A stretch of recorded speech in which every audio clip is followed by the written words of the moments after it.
"Daddy, the girl in the trunk is asking to be let out," our 5-year-old daughter said during a quiet family drive. Her innocent voice cut through the silence, making my heart skip a beat. I turned to my husband, trying to read his reaction. His face, which had been calm a moment ago, turned pale. I couldn't tell if he was trying to play dumb or was genuinely frightened by her words. He glanced back at our daughter through the rearview mirror, his eyes wide with fear. "That's a scary thing to say," he muttered, trying to dismiss it. "You shouldn't tell such lies."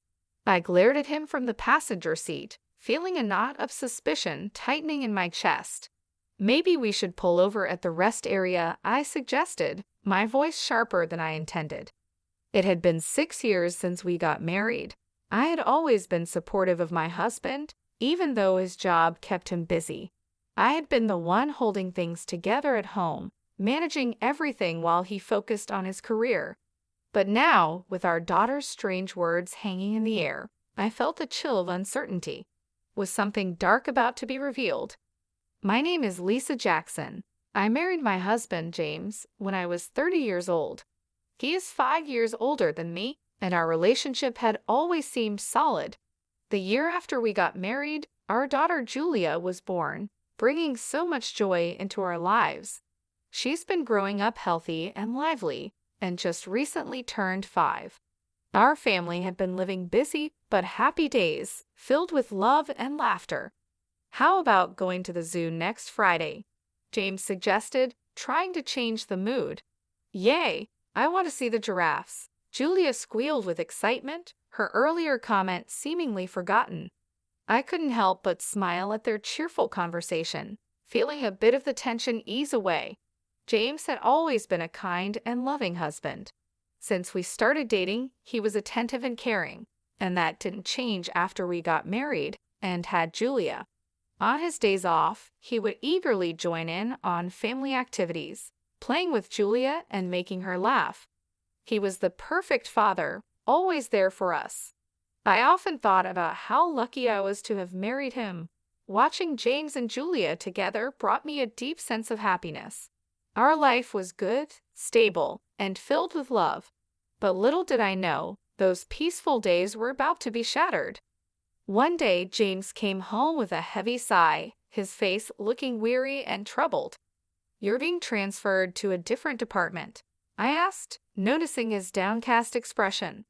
"Yeah," he replied, his voice flat. "It's company policy. They want me to gain experience in different places." His words felt like the first crack in our happy life. I didn't know why, but something about this transfer made me uneasy. I could sense that there was more to the story, something James wasn't telling me, and as our daughter's strange words echoed in my mind, I couldn't shake the feeling that our lives were about to change in ways I couldn't imagine.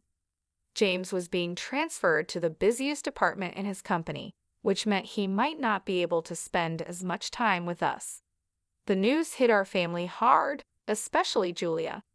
"Daddy, are you not going to play with me anymore?" she asked, her big eyes filled with worry. James, trying his best to reassure her, gently stroked her hair and said, "I'll do my best to spend as much time with you as possible, Julia. Let's go to the zoo again sometime soon." Despite his comforting words, I could see the regret in his expression. He knew this transfer was going to change things for us, and the thought of it weighed heavily on his mind.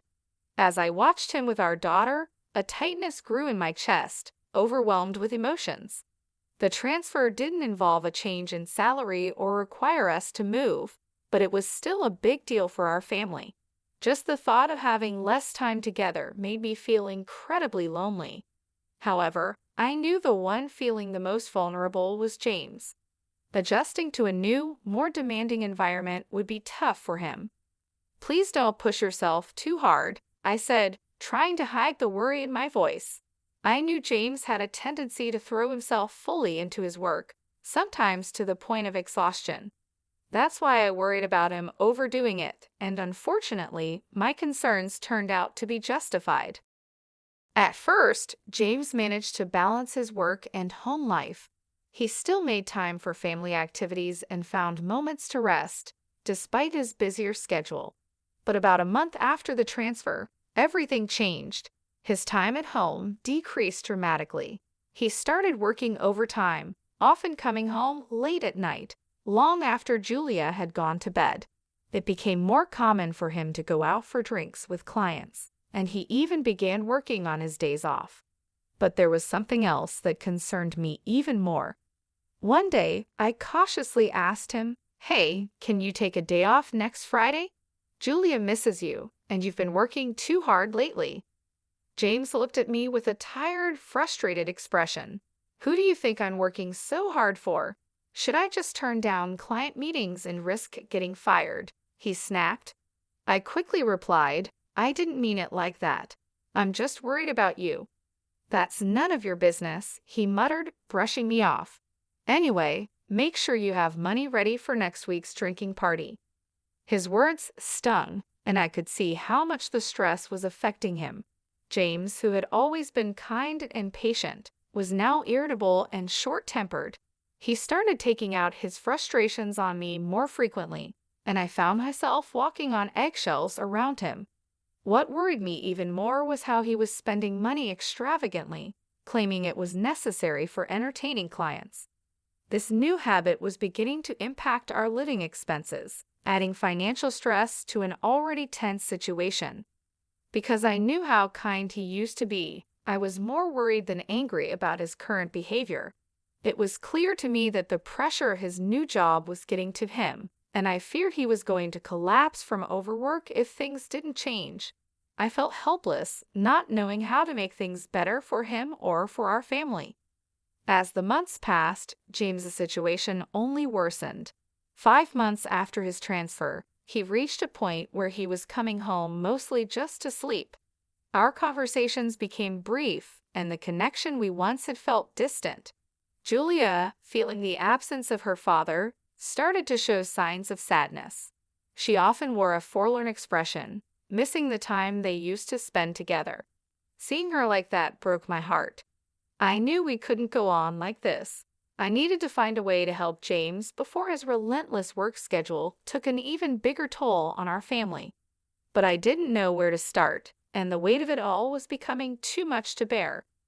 I knew things couldn't go on like this, so I started trying to figure out a way for James to take a break. He was clearly overwhelmed, and our family was suffering because of it. But just as I was beginning to make plans, more bad things started to happen, almost as if the universe was working against us. The worst blow came when my mother, who had been battling an illness for several years, suddenly passed away in the hospital. The moment I heard the news, it felt like the ground had been pulled out from under me. "No, Mom," I whispered, tears streaming down my face. My father had died when I was young, so my mother was the only parent I had left. Losing her felt like losing the last piece of my childhood. I couldn't even have a proper conversation with her before she passed away, and that regret weighed heavily on me. When the call came, I was at home, and I was so shocked that I couldn't move for a while. I just stood there, frozen, as the realization hit me that she was really gone. But what hurt even more was James's reaction. When I told him about my mother's passing, his response was unbelievably cold. "Hey, do I have to go to that funeral too?" he asked, his voice completely devoid of sympathy. I stared at him, my eyes wide with disbelief. Yes, the relationship between James and my mother might have been distant, but she was still his mother-in-law. She was family. I couldn't understand how he could be so indifferent, especially at a time like this. "What are you saying?" "Of course, you have to go," I replied, trying to keep my voice steady. "It's a family funeral." "Don't get mad at me," he muttered, rolling his eyes. "Oh, why does this have to happen now? I had plans too." His words cut through me like a knife. In the past, James would have comforted me, perhaps by rubbing my back and grieving with me together.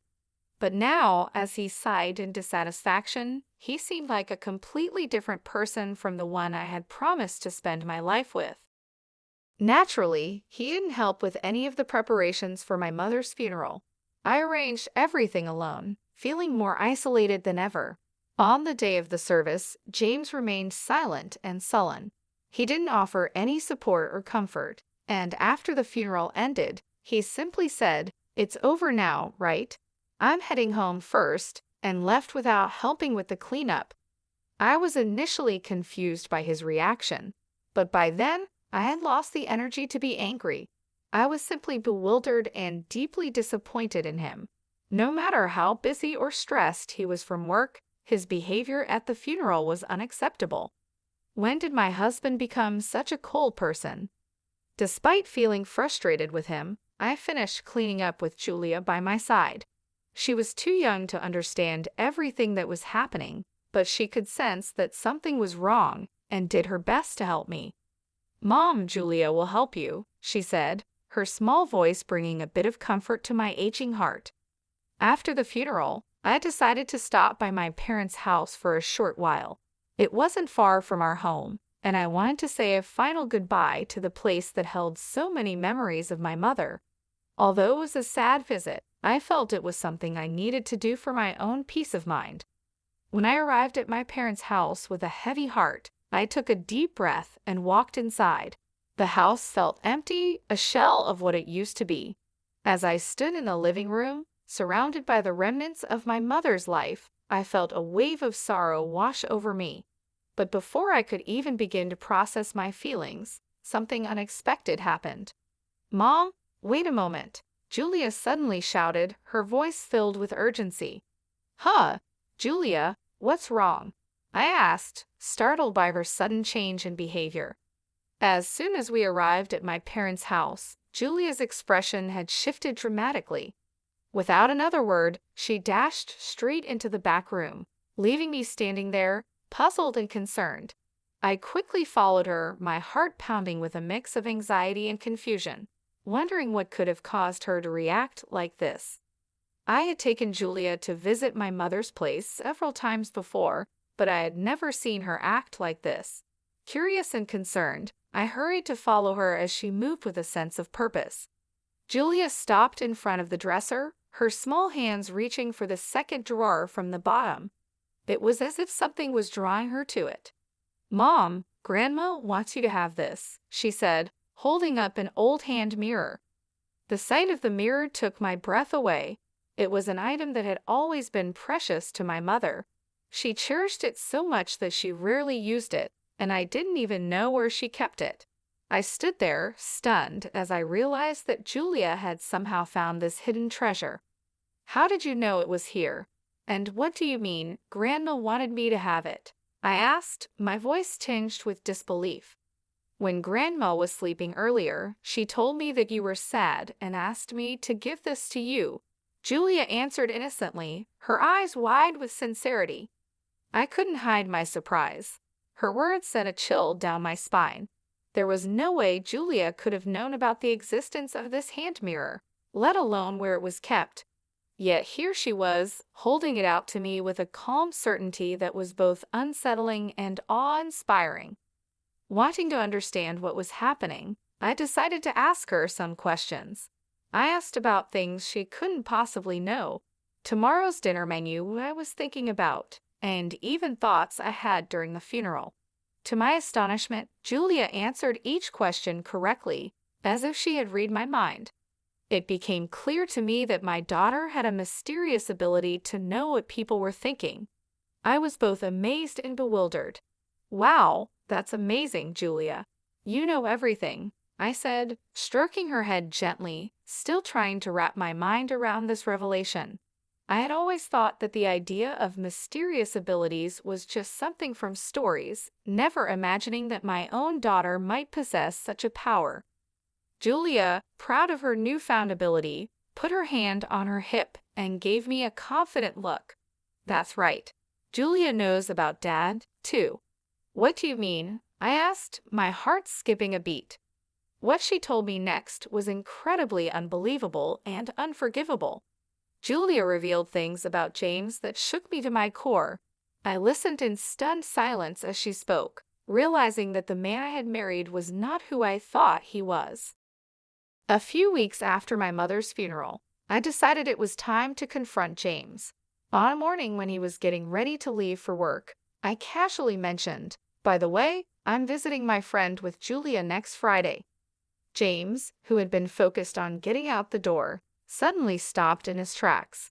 He frowned, looking genuinely troubled. Really? Oh no, I'm off that day. That's too bad, he said, his voice filled with artificial concern. I could sense the insincerity in his tone. It was clear to me now that he was hiding something. I let out a small, knowing smile, careful not to reveal my true feelings. Now that I knew the truth, there was no love left for James inside me. That Friday, I left home with Julia as planned. We spent about an hour away, giving me time to gather my thoughts and prepare for what I needed to do. When we returned home, Julia pointed towards the garage and said, "Dad's over there." I took a deep breath and walked towards the garage, where the shutter was still down. My heart was pounding, but I knew what had to be done.